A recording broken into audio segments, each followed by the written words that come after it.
12 సీట్లు పక్కా తెలంగాణ నుంచి గెలిపించి పంపించండి. దేశవ్యాప్తంగా బీజేపీకి 400 సీట్లు. బీఆర్ఎస్ కాంగ్రెస్ కుంభకోణాల అవినీతి చిట్టా నా దగ్గర ఉంది. కానీ ఇప్పుడు చెప్పుకోదలుచుకోలేదు. 4,000 కోట్ల మియాపూర్ భూములు ఓఆర్ఎస్ స్కామ్లకు పాల్పడ్డ బీఆర్ఎస్. ఢిల్లీ లిక్కర్ స్కామ్లో కేసీఆర్ కుమార్తె. కాంగ్రెస్ స్కామ్లపై రేవంత్ జవాబివ్వాలి.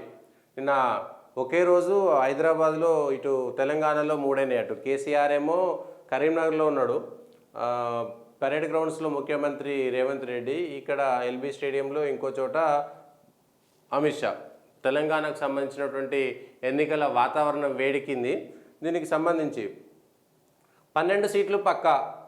అయితే ఢిల్లీ లిక్కర్ స్కాము, లేకపోతే 4,000 కోట్ల మియాపూర్ భూములు ఓఆర్ఆర్ స్కామ్లకు, లేకపోతే కాళేశ్వరం కుంభకోణము, భారతీయ జనతా పార్టీ రాష్ట్ర పార్టీలో కానీ రాష్ట్ర నాయకత్వంలో కానీ కేసీఆర్ అవినీతి చేస్తే బీజేపీ తరఫున ఇంతవరకు ఒక హైకోర్టులో కానీ సుప్రీంకోర్టులో కానీ కేసీఆర్కు సంబంధించినటువంటి అవినీతిపై ఎందుకు వాళ్ళ నాయకులు కేసులు వేయలేదు? కేంద్రంలో ఉండేటువంటి ప్రధానమంత్రి అమిత్ షా వచ్చి ఇక్కడ కేంద్ర హోంమంత్రి చెప్తున్నారు కదా, ఇవాళ అదే హైకోర్టు కానీ లేదంటే రాష్ట్ర ప్రభుత్వం కానీ సిబిఐకి సంబంధించినటువంటి ఎంక్వైరీ చేయాల్సినటువంటి అధికారం ఉంటుంది. కేసీఆర్ అధికారంలో ఉన్నప్పుడు కేసీఆర్ తన పైన సిబిఐ ఎంక్వైరీ చేసుకోవాలని చెప్పడు. కానీ కాళేశ్వరం ఏటీఎంలా మారిందని చెప్పి లిక్కర్ కేసులకు సంబంధించి లిక్కర్ కేసు ఇంకొకరు ఎవరో కేసు వేసారు, అక్కడ సిబిఐ కేసుకి వెళ్ళిపోయింది. కానీ రాష్ట్ర ప్రభుత్వంలో కేసీఆర్ సర్కారు పైన భారతీయ జనతా పార్టీ ఎన్నిసార్లు సుప్రీంకోర్టుకి వెళ్ళింది, ఎన్నిసార్లు హైకోర్టుకి వెళ్ళింది?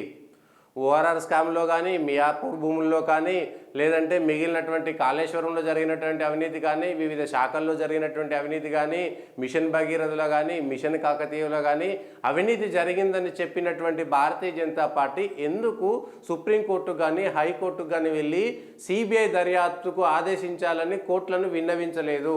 బీజేపీ నాయకులు ఏం చేశారనేటువంటి అంశం పైన ఎందుకు సమాధానం చెప్పడం లేదు? వాళ్ళు అవినీతి చేశారనేటువంటి విషయం చెప్తున్నారు, అవినీతిపై పోరాటం చేశారంటే మాట చెప్తున్నారు. కానీ మీరు రోడ్ల మీదకి వచ్చి చేసిన పోరాటం కంటే నిజంగా కేసీఆర్ను వాళ్ళ కుటుంబ సభ్యులను అయితే వాళ్ళ 5గురు చేసినటువంటి అవినీతి పైన ఎందుకు భారతీయ జనతా పార్టీ రాష్ట్ర నాయకత్వంలో ఉన్నటువంటి వాళ్ళు ఎందుకంటే ఈ రాష్ట్రానికి సంబంధించినటువంటి నాయకులే వేయాల్సినటువంటి కేసులు అవి.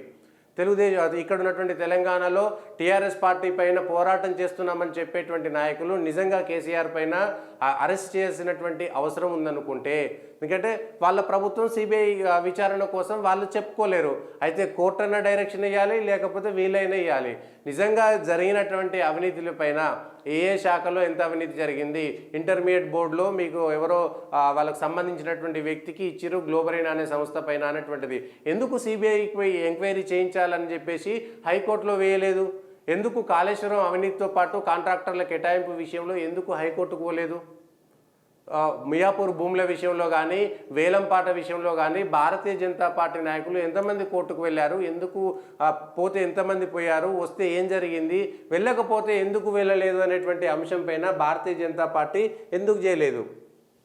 ఇవాళ తెలంగాణలో టీఆర్ఎస్ పైన వ్యతిరేకత ఉండొచ్చు, లేదంటే కాంగ్రెస్ పైన వ్యతిరేకత ఉండొచ్చు, 12 సీట్లు వస్తాయన్నటువంటి మీరు చెప్పేటువంటి ప్రయత్నం చేస్తున్నారు. కానీ ఇక్కడ క్షేత్రస్థాయిలో భారతీయ జనతా పార్టీ ప్రభుత్వంలో ఉన్నటువంటి వారిపైన ఇటు టెక్నికల్గా చేసినటువంటి పోరాటం ఏమిటి? ప్రెస్ మీట్లు పెట్టి కేవలం కేసీఆర్ను తాగుతాడు తింటాడు అనేటువంటి 4 మాటలు మాట్లాడేటువంటి నాయకులే తప్ప, లేదంటే వాళ్ళు అవినీతి చేశారని వాళ్ళు విమర్శిస్తే ప్రతి విమర్శ చేయడమే కానీ పోరాటం చేసే విషయంలో సాంకేతికంగా కానీ మిగిలినటువంటి విషయాల్లో భారతీయ జనతా పార్టీ ఎందుకు వెనుకబడింది? దాంట్లో వెనకేమైనా మతలబు ఉందా అనేటువంటి అంశం చెప్పాల్సినటువంటి పరిస్థితి మాత్రం ఉన్నది.